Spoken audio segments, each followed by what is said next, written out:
trouver le point d'équilibre entre liberté et égalité, rendre notre société plus fraternelle, c'est là tout particulièrement la mission du législateur.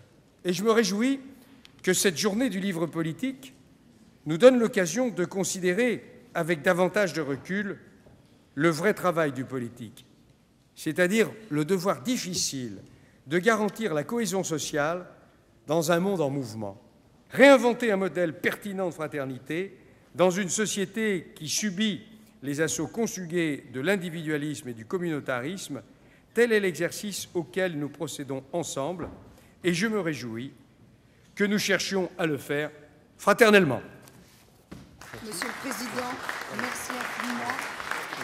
Après la liberté et l'égalité qui ont été l'objet de tables rondes précédentes, c'est donc le troisième terme de la devise républicaine. Qui souhaite attaquer? Il est vrai que faute de repères, c'est pas moi qui dirais le contraire, notre société souffre d'une indifférence d'autant plus grande que l'État-providence est là pour assurer la sécurité des personnes. Alors, pourquoi est-ce que je m'occuperais de porter aide à mon voisin dès lors que l'État est là pour s'en charger?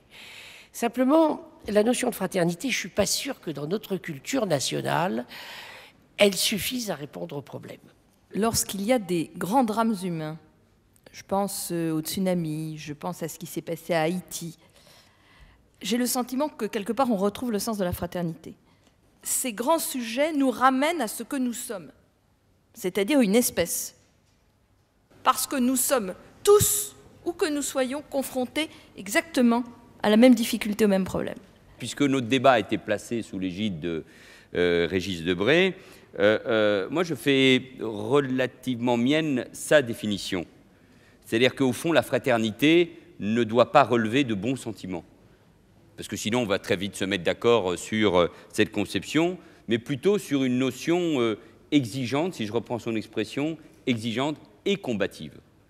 Et parce que la fraternité, revenons à son essence même, est née précisément de la Révolution, avec les sans-culottes, puis en 1848 sur les barricades pour renaître pendant la résistance. Cette notion de fraternité, si on lui donne un aspect combatif, qui est celui de tous les jours, peut de nouveau, dans le domaine des retraites, dans le domaine de la santé, dans le domaine des solidarités, dans le domaine de l'école, peut-être trouver une nouvelle définition.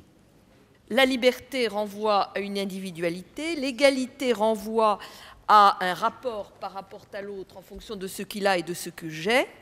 La fraternité, c'est précisément ce que nous avons en commun et à mettre en commun pour vivre ensemble. Je suis extrêmement optimiste parce que les mondes commencent à se connaître, à se découvrir, sans doute à dose homéopathique, mais avec des mélanges tels qu'il est impossible désormais de vivre dans des situations de repli, d'exclusion de l'autre. Dernier débat sur l'universalité de la République avec des interlocuteurs de choix. Quand le marché domine le lien social, quand la crise financière et économique épargne ceux qui l'ont causée, quand les inégalités de revenus et de cadre de vie se creusent à l'excès, quand l'individualisme est proposé partout comme le guide des conduites, alors oui, l'universalité de la République recule. Tous nos efforts doivent tendre à lui redonner un sens.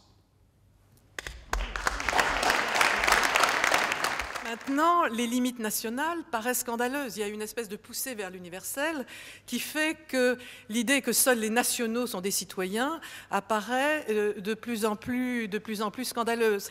En Suisse, on discute beaucoup de savoir si les nouveau-nés doivent avoir un droit de vote qui serait provisoirement exercé par leurs parents. Et puis, il y a un mouvement dans le monde anglophone du Great Ape Project, qui discute pour savoir s'il ne faudrait pas donner les droits du citoyen aux grands singes, car après tout, ils ont des capacités génétiques qui sont très proches, des êtres humains.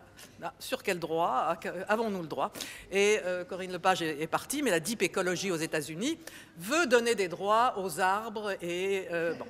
Donc, c'est une espèce d'illustration de cette vocation à l'absence de limite de la citoyenneté. Nous sommes pris entre ces deux excès, ceux qui veulent défaire les valeurs communes et ceux qui veulent les retricoter de force par le biais non pas de l'universalité des droits, non pas par le biais de la citoyenneté et de la générosité de la République, qui commande évidemment, à Lionel Jospin l'a dit, de lutter contre les inégalités, de sauver l'État-providence, qui est le meilleur garant de cette universalité des droits, sauf que quand il y a moins d'argent, que les déficits publics se creusent, il est plus facile de rallumer le poujadisme ou le nationalisme et l'identitarisme, ça coûte moins cher que de sauver l'État-providence, de lutter contre les inégalités, qui pourtant sont aujourd'hui réellement les deux piliers qui pourraient profondément sauvegarder l'ambition de l'universalité. Merci. L'approche d'intégration à la française reste quand même, à mon sens, non seulement dans notre tradition, mais peut-être de façon plus globale,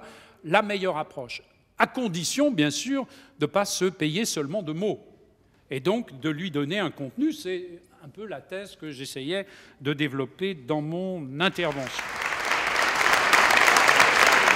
On a parfois le sentiment, lorsque l'on parle de la République, d'être dans le registre de l'évidence ou du ressassé, et je crois que s'il y a une seule leçon que l'on peut retenir non seulement de ce débat, mais de l'ensemble de la journée, c'est que la République reste un objet de réflexion intellectuelle et de combat politique.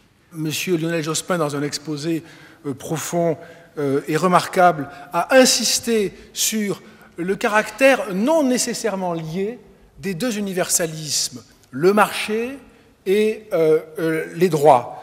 Il est vrai que ces deux universalismes ne sont pas nécessairement liés, mais au fond, n'est-ce pas la même question qui est ainsi posée? Autrement dit, si nous faisons l'hypothèse que le marché n'est pas en mesure de contraindre un État tyrannique à devenir démocratique, alors cela suppose que nous faisons l'hypothèse que le politique peut résister à la société et conséquemment nous sommes assurés, peut-être ici, de sauver notre modèle. Mais si inversement nous espérons, et je crois que nous l'espérons, que la société parviendra à imposer aux États tyranniques la forme démocratique qu'ils doivent avoir, alors peut-être pouvons-nous en effet douter de notre capacité à maintenir notre modèle républicain.